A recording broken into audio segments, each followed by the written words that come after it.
आप सभी को जय श्री श्याम। आज की वीडियो में बात करेंगे कि हमें कैसे पता लगे कि हम पितरों की पूजा कर रहे हैं या प्रेतों की पूजा कर रहे हैं। सबसे पहली बात यही है कि पितरों की पूजा करना कहीं बताया ही नहीं गया। पितरों की सेवा करना, पितरों की मुक्ति करवाना, ये सारी चीजें बताई गई हैं और अलग अलग समय पे इनका अलग अलग विधान होता है। विशेषकर आप लोगों ने देखा होगा हरियाणा, दिल्ली, उत्तर प्रदेश, राजस्थान के आसपास के इलाकों में आपने खेतों में पितरों के स्थान बने हुए देखे होंगे।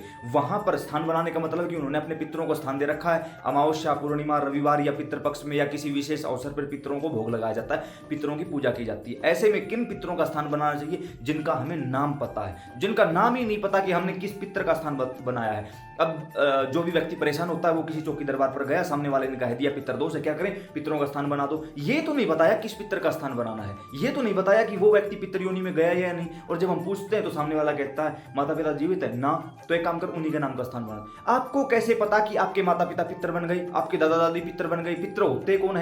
और अगर सभी मरे हुए लोग पितर बन जाते हैं तो फिर भूत, प्रेत, आहूक, वासुक, कच्चा कलवा, मसान ये कौन बनता है?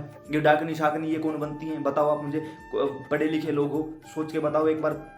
ऐसा नहीं होता। पहली बात तो कहीं भी स्थान बनाने की कोई विधान है ही नहीं। बाई चांस कोई पितर शरीर पर सवारी लेकर या बार बार सपने में आकर कहे कि मैं हूं, मेरा स्थान बनाओ, तो सबसे पहले तो उससे काम लो, कोई ना कोई परखो कि ये सही है या गलत है।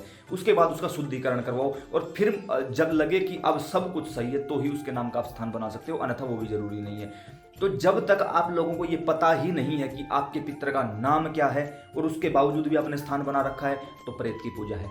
पता ही नहीं कि मैं किसका नाम लेकर भोग निकाल रहा हूं, तुरंत प्रभाव से समझ जाना कि वो प्रेत है।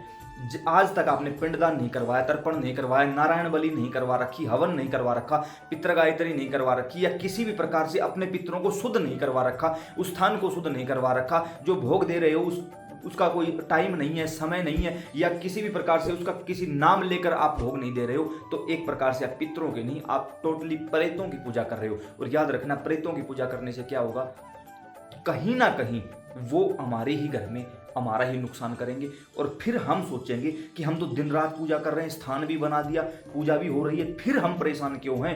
तो जब किसी चौकी दरबार वालों के पास जाओगे तो सामने वाला यही बात बोलेगा कि आपके घर में तो पितृ दोष है, जबकि वो पितृ दोष नहीं होता, वो प्रेत दोष होता है और वो आपने खुद लगाया है। आपको पता ही नहीं है कि किसके नाम का स्थान है, किसके नाम का भोग दे रहे हो। तो आप पितरों को जगह प्रेतों को आपने पूज लिया और प्रेतों को आपने ही इन्वाइट किया है, आए नहीं है वो कहीं से, आपने इन्वाइट किया है उनको। इसलिए बगैर जानकारी के कभी भी पितरों का भोग इत्यादि नहीं लगाना चाहिए। तो अब क्या करें?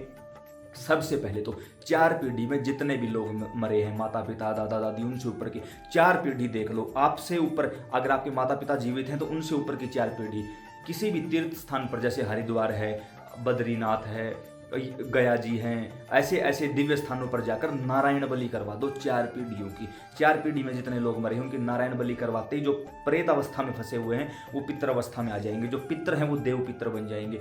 और उसके बाद जो पितृ आपके शरीर पर आकर बोले या बार बार सौपन के माध्यम से बताए तो ही उसका स्थान बनाना है, अन्यथा स्थान नहीं बनाना है। अगली बात, स्थान बना रखा है तो पहले तो नारायण बलि करवाओ, फिर लगातार कोशिश करो कि 5 अमावस्या पिंडदान तर्पण करवाया जा सके। यूट्यूब पे सर्च करो खुद से पिंडदान कैसे करवाएं, अशोक कुमार वीडियो, उसमें हमने तरीका बताया हुआ है।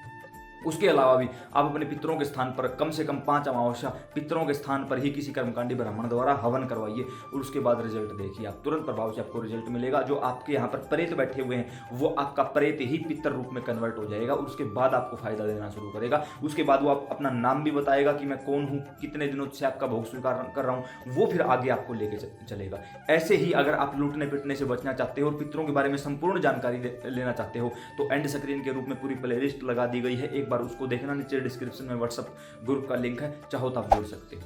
सीताराम।